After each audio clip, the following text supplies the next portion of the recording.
There everyone, it's Lisa O'Brien here, and this week we're doing colourful skies, sunset and sunrise skies. If you haven't yet, you can have a look at the colour video for this one. I hope you enjoy it, and I hope you can get creative this week. Okay, let's go. Okay, so first things first, I'm obviously going to be using wet on wet at the top. So adding lots of water to the paper. But what I want to do, what I'll start with is, if you can just look at this, I've just made a cloud shape and kept it along the horizon. So what I'll do, and you might want to draw something with a pencil to do this, I'm just going to create my edge with water.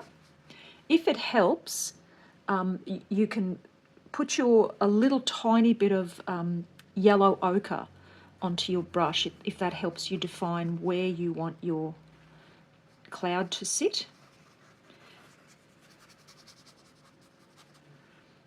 Because the sky at this stage around this cloud is going to be yellow ochre. Maybe a bit heavier. Yeah. Now because it's really wet, it's not going to make an edge. So up the top, I'm going to just jump into my magenta, and with the big brush, big wide strokes, I'm standing up to paint this because I want to use my arm movement all the way from the shoulder. And then as I come down, I'm going to just touch into my yellow ochre a little bit, overlap them, and then back into some nice big strokes. I'm going to leave it at that for now because I'm cleaning my brush, going back into my yellow ochre a little bit more solidly this time. And I'm getting a little bit now, the paper's drying slightly, but I'm actually getting a little bit more of a purposeful edge here. You can see I'm actually defining some areas which are quite hard-edged.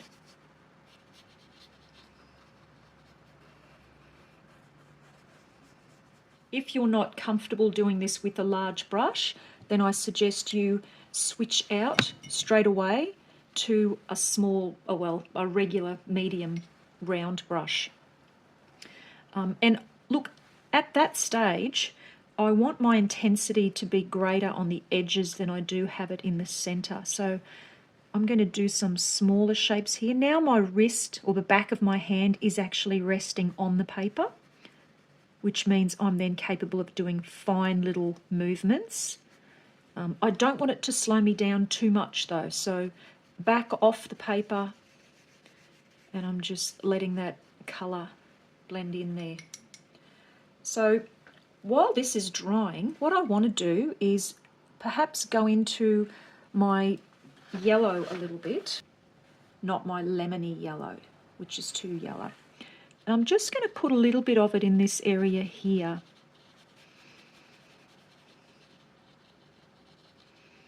And take that down a tiny bit. Now we can just allow that to dry. If you're particular about puddles again, remember from last week, you can wipe your brush dry with some paper towel or some tissue, and then you can simply lay it flat like a sand shoe, not like a stiletto, and dab it very gently, and you can literally see how the pigment runs into the drier bristles. By the way, if you don't like hard edges at all, I would again review last week's lesson. You know how to soften those edges down and get rid of those sharper, harder edges. What I want to do now is come in with a lot of water in my brush, so it's fully loaded, and I want to give about a centimetre.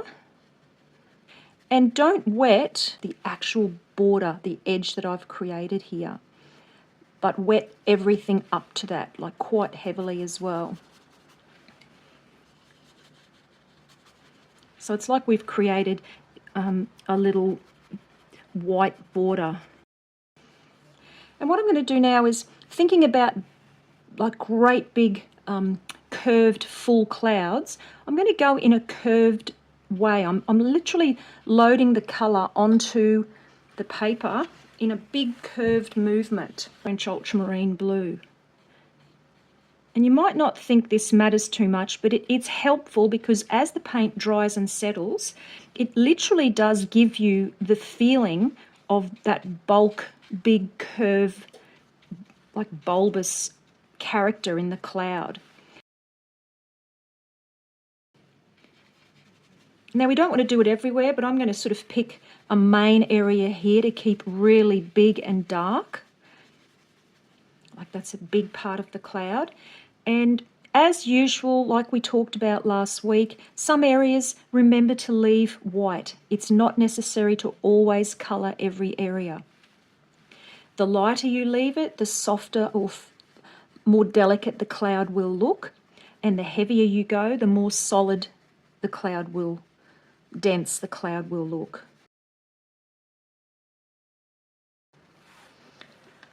Okay, then we go over here. I'm quite prepared to think that this paper's dried too much already, and yes it has. You can see straight away if the paint doesn't move at all, so let's re-wet that with some dabs. And I'm setting it back a bit here. I'm giving it more than the centimetre, so that's sort of 1/2 inch, I guess, back from the edge. And it's going to stay lighter, and then I'm getting it darker as we go over to the side here.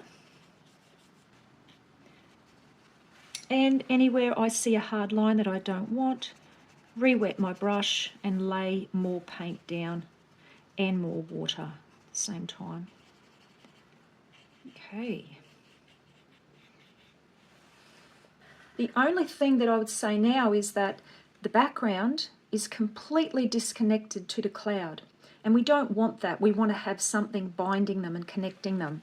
So that something is introducing a little of these background colours into this cloud area. So you can do that while it's drying, or you can wait until it's totally dry to do it. I'm going to do a bit of both. So this little area here of white, I'm re-wetting with not a loaded brush, but I have dipped my brush in the water and dabbed it onto some paper towel, so I've reduced the amount of moisture in it. I'm going to go straight into my yellow ochre. Now I feel that that's a bit heavy, so bear with me. I'm trying to fit everything in my viewing area here. I'm just going to water that down a little bit. Yeah, a little bit heavy. So I'm watering it down by putting some water into it and softening it off. And I'm letting that run all the way across that little border area. And I'm almost touching, well I am touching the edge every now and again, all the way.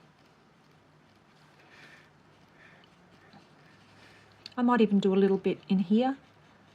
I don't want it to run and blend in with the blue because it's yellow. Obviously I don't want green clouds at this one. But you can see because the paper has dried a little bit, it's not actually blending anyway. I'll leave that blob there. I don't mind that blob. I'll just leave it there. And we'll move more over this way. Now, what I did before was leaving that a little bit more yellow. What I want to do is come back to that yellow. I want to come back to my darker yellow, which would be your perhaps cadmium yellow. And I want to add that in very gently right up to the edge here. A little bit more. And I'm being a little bit stronger right on the edge here. Softening off that hard line. I'm noticeably leaving that white little gap though on purpose. So take a little bit of care. Okay, and then as I go around the side of this peak, I'm going to go back to my yellow ochre. Whoops, way too heavy. Just wet it and dilute. I'm back to my yellow ochre now. Only this area was where I put my yellow. This is all my yellow ochre. I may even add a little bit of this very warm orangey red in there. See what happens. On wet on wet still, which is good.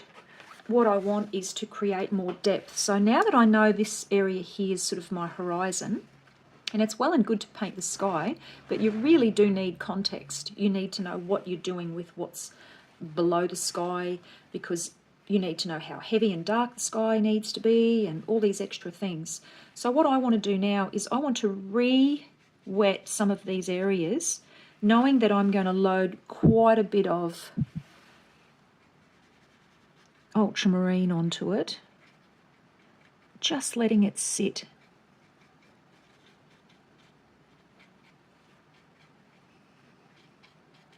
Because now I know I can get bolder, it can carry more weight. Wet edges I don't like harsh. I'm just shimmying along, softening them right down.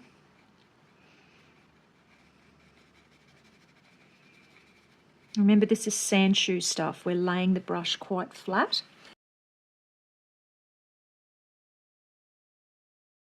So I'm just using a regular purple. I'm going to throw some of that purple in there. Perhaps sort of fill this whole area in a bit with the purple. I'm liking that purple. And purple sits next to ultramarine blue, so it's not a jarring change on the paper. It's a neighbourly little blend, if you like, just going around a little bit more lavendery purple. So when we see this colour, our brain is not freaking out going, wow, the clouds are actually purple, the air is purple. No, it's already of the understanding that that's a white fluffy cloud, but it's not being hit by the sun, it's shaded from the sun. And that's why it's the colour purple. Okay, so that's why you can get away with purple and ultramarine blue side by side with things. I'm going to stop this from being so severe, make this like another side little tuft of cloud. That's a bit nicer. And you can be as specific as you like, or you can be as loose as you like with this technique. Remember, if you haven't got a purple, we're looking at ultramarine blue with a little bit of magenta added. Blue and magenta make all of your purples. If it's too pretty, then what can you add? A colour on the opposite of the colour wheel, okay? And that might be, at this stage, it might be a warm red, a warm orange, or yellow ochre. Any of those colours would dull this colour down, make it a little bit greyer and less vibrant. So a little bit more ultramarine and a little bit more purple over here. This cloud is almost silhouetted by a rising sun. So we are just in the shade of the sunshine. And then over here again, I might weigh that down a bit too, because now that that's dried, that's a stronger puddle. Remember, get some curves in there, billowing shapes. And we don't want those weird peaks, so I'm just going to suck that out and soften that off.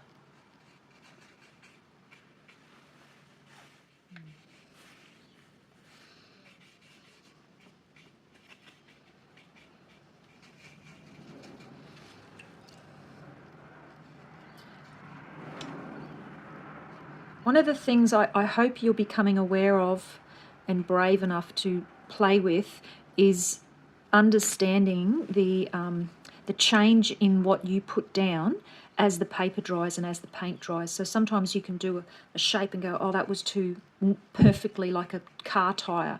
But what happens is all these little bleeding sections will happen, and it will kind of just change away from that perfection as it dries. And if it doesn't, you can influence it. Now what I want to show you here with this one, which is much looser and more abstract, is working both with wet on wet and also wet on dry. So we want to have these specific little areas, shapes, where sunlight is piercing through the cloud. You leave part of the paper, the dry white paper, and then you have quite a dark area next to that. It's a very powerful thing to do because obviously when you look at a painting, your eye is drawn to the point of highest contrast. And quite often in a powerful watercolour, you will notice that the darkest darks are really close or right next to the lightest lights. I'm going to start with a bigger brush purely because I want to wet a full area here. Oh, best to clean your brush properly before you start. But perhaps you can see where I'm putting the water down now.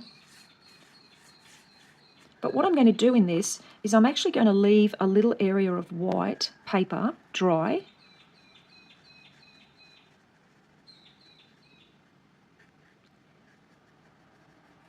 Because I really don't want anything to wet that section.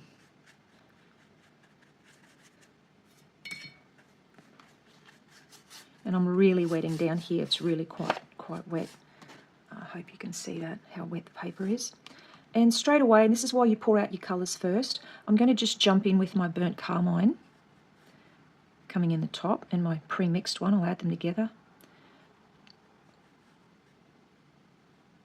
And then straight away over here, I'm going to go up to the edge. So it's not, see how it's not running past where I didn't wet the paper?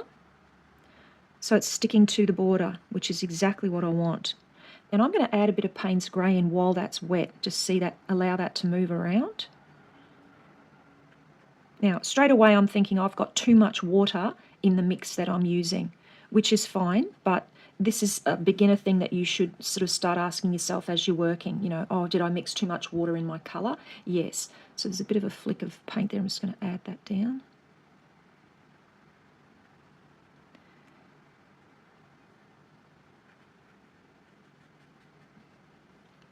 Okay, so I'll let that play. It's going to cauliflower here because of the moisture, but I'm okay with that. Then I'm going to go down to my yellow ochre and feed upwards. So I'm being very, very soft with my yellow ochre. And I'm just going to let that run, flick it up a little by. You don't always have to work horizontally. That's sort of something that tricks some people up. They think, oh, you shouldn't be doing it here, there and everywhere. You should be working, you know, horizontally and go down or up the page. I don't agree. I think that it's the way, if it calms you, then yes, you definitely should. But if you find it's, you know, one area is drying and you're panicking, just go to that area. It's all good. It'll all, you know, get there eventually. You'll cover it all up. So I'm going to soften this off because I don't want a hard edge drying there. And that will allow me to put some heavier colour in up the top as well.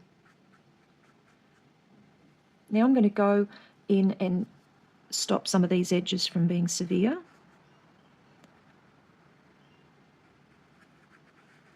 Maybe even join that one up. Yes, that's good.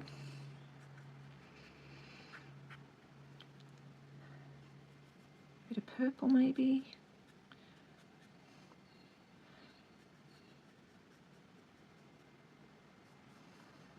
Maybe a bit of magenta in here too, just for a bit of intensity. That's a bit too pretty, so I'm going straight around to this warm red, which will lessen the prettiness of the magenta straight away. See how it sort of sucks it up a bit?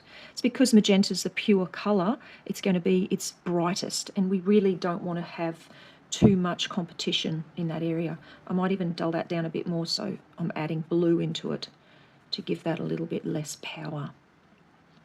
Now, if I could, I'll just add a bit more colour in here first, sorry. A bit more Payne's Grey. This is quite runny, this section up the top here. So what I'm going to do is I'm just going to do what I did last week with that, and I'm going to tilt that down and let that run. And then I'm going to let it run back up. This is the part of watercolour skies I don't want you to be afraid of. So, you know, it's a really good time to just experiment with this technique. You may hate it, so don't do it. It's good. You know, I want painting to be as fun for you as it is for me. And if you get stressed out by things like this, then don't even worry about it anymore. I'm softening off some of these little areas because I don't want it all too uniform. It doesn't make me think of a cloud if it's all too perfectly the same and it was all too sharp. So I'll pick an area at random and just soften off that edge so that it's not so severe. And then in other areas, I'll leave that severe edge be. It can actually stay quite sharp. I'm quite happy with that. That's all it takes. It's about experimentation, and having some fun. I'll wait for this to dry and then you'll see the finished thing. Oops, I didn't notice this here. Don't like that too much. So, oh, it's already dried. So see this area here I haven't noticed it and it's dried and I don't love it. So what I'm going to do first of all is I'm going to create a low little bit of cloud to distract myself from seeing it. Maybe even a bit of red. Yeah, don't mind that.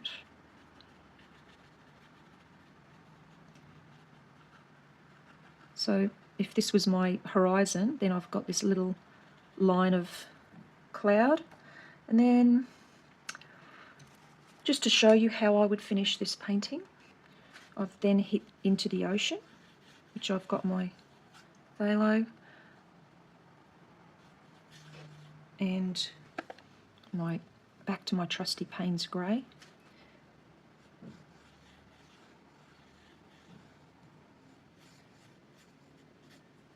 Wherever you show sharpness in the water, you'll get attention, whereas when it goes blurry and soft, you don't look as strongly. So just remember that, because when you're doing a sunrise or a sunset, if you don't want the power to be in the water, keep it really blurry.